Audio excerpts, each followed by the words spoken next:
कहा जाता है कि एक शक्ल के दुनिया में 7 लोग मिलते हैं। जर्मनी के बवेरियन शहर के इंगोलस्टेड में एक लड़की जो काफ़ी दिनों से इंस्टाग्राम पर अपनी ही शक्ल की एक लड़की की तलाश में इंस्टाग्राम पर फेक आईडी बनाती है और अपनी ही जैसी एक लड़की की तलाश करनी शुरू कर देती है। लेकिन देखते ही देखते काफ़ी महीने गुजर जाते हैं और उसे कई लड़कियां मिलती हैं, लेकिन किसी में कुछ कमी थी और किसी में कुछ कमी थी। एक जैसी समानता ना पाने पर वो काफ़ी ज़्यादा परेशान थी। सोचने वाली बात ये थी कि वो अपनी ही जैसी लड़की को तलाश क्यों कर रही थी। ये जानते हैं कि वो इस लड़की की तलाश क्यों कर रही थी। आदाब, नमस्कार, सत श्री अकाल। आज की जो सच्ची घटना मैं आपको सुनाने जा रही हूँ, ये सच्ची घटना है जर्मनी के बवेरियन शहर में एक इंगोलस्टेड पड़ता है, जहाँ एक लड़की जिसकी उम्र 23 वर्ष है, शाहराबान नाम है, म्यूनिक की रहने वाली थी, जो अब इंगोलस्टेड में रह रही है। उसका बॉयफ्रेंड शकीर, जिसकी उम्र 24 साल है, और शाहराबान जो अपने हमशक्ल लड़की ढूंढ रही थी, उसकी हमशक्ल लड़की का नाम है खदीजा, जिसकी उम्र इत्तेफाक से 23 वर्ष की है। शाहराबान अपने परिवार में एक लौती बेटी थी, जो अपने परिवार वालों से काफ़ी ज़्यादा परेशान हो चुकी थी। वो दूसरे देश से वहाँ आकर शिफ्ट हुए थे और उसके माता पिता उस पर काफ़ी ज़्यादा पाबंदियाँ लगाते थे। वो उसे रात में अकेले कहीं भी जाने नहीं देते थे और हर जगह जाने पर उससे सवाल जवाब किए जाते थे। इन सवाल जवाब से वो काफ़ी ज़्यादा परेशान हो चुकी थी, जिसके कारण वो अपने बॉयफ्रेंड शकीर से मिल नहीं पाती थी। एक दिन वो ज़्यादा परेशान होने पर शकीर से बात करती है और दोनों मिलकर काफ़ी ज़्यादा सोचते हैं कि इसके लिए हमें क्या करना चाहिए। शकीर और शाहराबान दोनों के दिमाग में एक खुराफाती आइडिया आता है, जिसमें शाहराबान सोचती है कि वो अपनी ही हमशक्ल लड़की को ढूंढेगी और उसको मार देगी। शाहराबान एक फेक आईडी इंस्टाग्राम पर बनाती है और अपनी ही शक्ल की लड़की को ढूंढना शुरू करती है। काफ़ी महीने बीत जाते हैं, लेकिन उसे काफ़ी ज़्यादा लड़कियां भी मिलती हैं, लेकिन किसी में कुछ कमी थी, किसी में कुछ कमी थी, जिसके कारण वो उनसे कांटेक्ट नहीं करती थी। शाहराबान जो लड़की ढूंढ रही थी, हर किसी में उसके जैसी खूबसूरती नहीं मिलती थी। जो शाहराबान थी, उसके बाल बिल्कुल काले रंग के थे और वो एक बहुत ही सुंदर लड़की थी। एक दिन ऐसा होता है कि इंस्टाग्राम पर उसे एक लड़की मिलती है जो अल्जीरिया की रहने वाली थी, लेकिन जर्मनी में आकर बसी हुई थी। वो एक ब्यूटिशियन थी और ब्यूटिशियन के ही ब्लॉगर्स बनाती थी। खदीजा भी इत्तेफाक से 23 साल की ही थी और दोनों की शक्ल काफ़ी ज़्यादा मिलती थी और शक्ल के मिलने के साथ साथ उनमें और भी काफ़ी ज़्यादा समानताएं थी। खदीजा के भी काले लंबे बाल थे।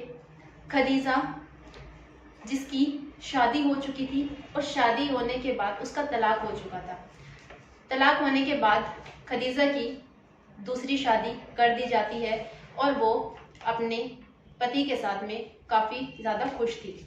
खदीजा और शाहराबान जो दोनों के बीच में 140 किलोमीटर का अंतर था। शाहराबान खदीजा से काफ़ी ज़्यादा बातें करने लगती है इंस्टाग्राम पे और एक दिन उसे मिलने के लिए बोलती है, कहती है कि मैं तुमसे मिलना चाहती हूँ और तुमसे काफ़ी ज़्यादा प्रोडक्ट्स खरीदना चाहती हूँ। खदीजा इंस्टाग्राम पर आईडी थी जिसके ज़रिए वो अपने प्रोडक्ट्स को भी सेल किया करती थी। वो उसके लालच में आ जाती है और शाहराबान से मिलने के लिए घर से निकलती है, लेकिन वो घर से झूठ बोलती है कहकर कि वो अपने पूर्व पति से मिलने जा रही है। जिसका किसी को ये नहीं पता कि उसने झूठ क्यों बोला। जब वो शाहराबान से मिलने निकलती है तो शाहराबान अपनी मर्सिडीज और अपने बॉयफ्रेंड के साथ में पहले ही जिस जगह उसे बताया गया था वहां पर मौजूद होती है।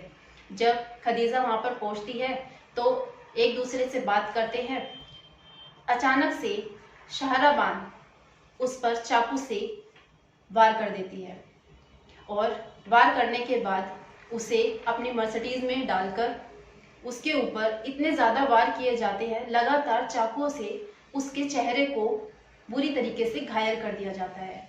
जब खदीजा काफ़ी ज़्यादा घायल हो जाती है तो शाहराबान और शकील इंगोल स्टेट के बाहर ही उसको छोड़ देते हैं।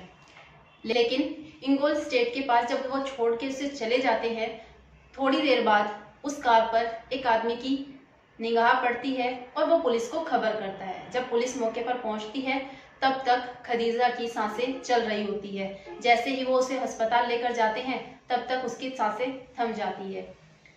पुलिस खदीजा के चेहरे को पहचान नहीं पा रही थी क्योंकि उसका चेहरा इतनी बुरी तरीके से घायल किया हुआ था जो कोई पहचान ही ना सके। पुलिस जब इसकी कार्रवाई करती है तो पता चलता है कि दो परिवारों ने अपनी अपनी लड़कियों की गुमशुदगी की रिपोर्ट दर्ज कराई थी। जो शाहराबान के पिता जिन्होंने अपने बेटे की पहले ही गुमशुदगी की रिपोर्ट दर्ज कराई थी और खदीजा के पति ने भी उसकी रिपोर्ट दर्ज कराई थी कि वो कई दिन से लापता है और घर से कह के निकली थी कि वो पूर्व पति से मिलने जा रही है, लेकिन वो शाम तक नहीं लौटी, जिसके कारण हमने उसकी गुमशुदगी की रिपोर्ट दर्ज कराई है। पुलिस अपनी कार्रवाई में जुटती है।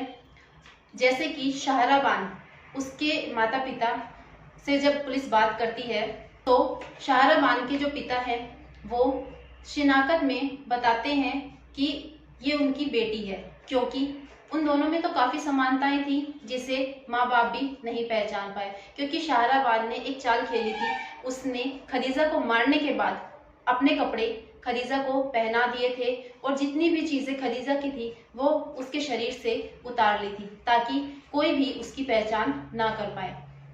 जब पुलिस को कोई भी सुराग नहीं मिल रहा था और वो ये सोच रही थी कि वो जो डेड बॉडी थी वो शाहराबान की थी, लेकिन जब पुलिस उसके फिंगरप्रिंट्स लेती है तो पुलिस को पता चलता है कि ये शाहराबान नहीं है।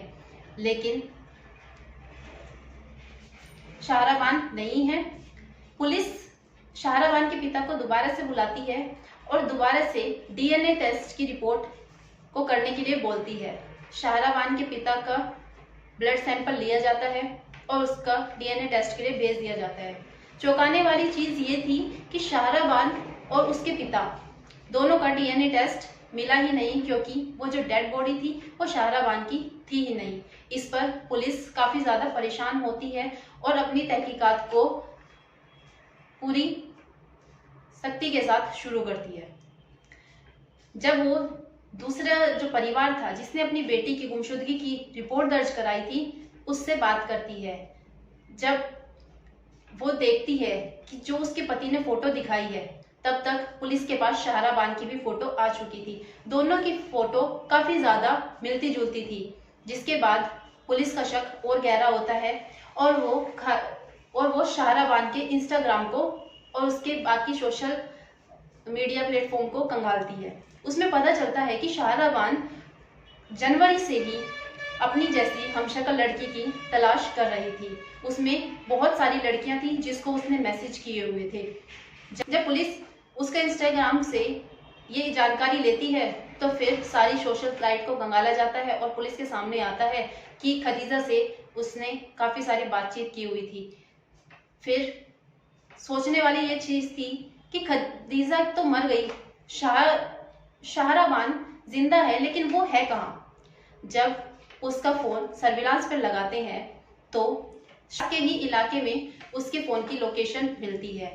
पुलिस शाहराबान को वहां पहुंचकर धर दबोचती है और साथ में ही उसके बॉयफ्रेंड शकीर को भी। जब पुलिस शाहराबान से पूछताछ करती है कि उसने अपनी ही हमशक्ल लड़की को क्यों ढूंढा तो वो बताती है कि परिवार वाले उसको काफ़ी ज़्यादा रोक टोक करते थे, उसको हर जगह आने जाने से रोकते थे, जिसके कारण उसने दूसरी लड़की को ढूंढा ताकि मैं उसको मार सकूं। सबकी नज़रों में ये हो जाए कि शाहराबान मर चुकी है और मैं अपनी ज़िंदगी चैन से जीऊं, कोई मेरे ज़िंदगी में रोका टोकी ना हो और मैं अपनी एक आज़ाद ज़िंदगी जी सकूं। जब पुलिस इस बात को सुनती है तो वो शाहराबान और शकीर को गिरफ्तार कर लेती है, लेकिन खदीजा, उसके पति और उसका परिवार काफ़ी ज़्यादा सदमे में है, परेशान है कि उसकी कोई गलती नहीं थी, लेकिन फिर भी उसको मौत के घाट उतार दिया गया।